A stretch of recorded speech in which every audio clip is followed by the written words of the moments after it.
अनुच्छेद 370 की वापसी की मांग करने वाला गुप्कर गुट जम्मू कश्मीर के इतिहास के सबसे बड़े रोशनी जमीन घोटाले में फंस गया है। अब इस मामले में पूर्व मुख्यमंत्री और नेशनल कॉन्फ्रेंस के अध्यक्ष फारूक अब्दुल्ला ने सफाई दी है। फारूक अब्दुल्ला ने कहा है कि मुझ पर लगे सभी आरोप बेबुनियाद हैं। रोशनी घोटाले में फायदा उठाने वालों में नाम आने पर फारूक अब्दुल्ला ने कहा कि इलाके में सिर्फ मेरा ही घर नहीं है बल्कि सैकड़ों घर हैं। फारूक अब्दुल्ला ने कहा कि ये मुझे परेशान करने की कोशिश है, उन्हें करने दीजिए।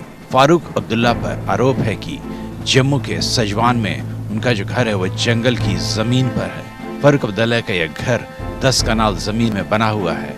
इसमें से 7 कनाल जंगल की जमीन है जबकि 3 कनाल जमीन उनकी अपनी है। आरोप यह है कि जमीन रोशनी एक्ट के तहत गलत तरीके से ली गई। जम्मू कश्मीर प्रशासन ने रोशनी घोटाले की लिस्ट सार्वजनिक कर दी है।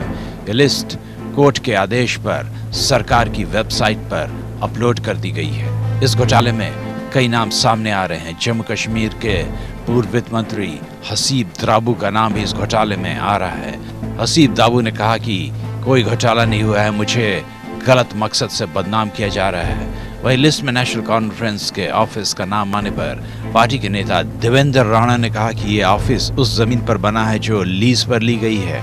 उन्होंने कहा कि जमीन को लेकर कोई भी गलत तरीका नहीं अपनाया गया है। दरअसल जम्मू कश्मीर राज्य भूमि अधिनियम 2001 तत्कालीन फारूक अब्दुल्ला सरकार द्वारा जल विद्युत परियोजनाओं के लिए फंड इकट्ठा करने के मकसद से लाया गया था, इसलिए जमीन को रोशनी का नाम दिया गया था। इस कानून के अनुसार भूमि का मालिकाना हक उसके अनधिकृत कब्जेदारों को इस शर्त पर दिया जाना था कि वो लोग मार्केट रेट पर सरकार को भूमि का भुगतान करेंगे। इसकी कट ऑफ 1990 तय की गई थी। शुरू में सरकारी जमीन पर कब्जा करने वाले किसानों को कृषि उद्देश्य के लिए स्वामित्व अधिकार दिए गए थे। हालांकि अधिनियम में 2 बार संशोधन किए गए। ये संशोधन मुफ्ती सईद और गुलाम नबी आज़ाद की सरकार के दौरान किए गए और कट ऑफ पहले 2004 और बाद में 2007 में कर दी गई। 2014 में कैग रिपोर्ट आई जिसमें खुलासा हुआ कि 2007 से 2013 के बीच जमीन ट्रांसफर करने के मामले में गड़बड़ी की गई।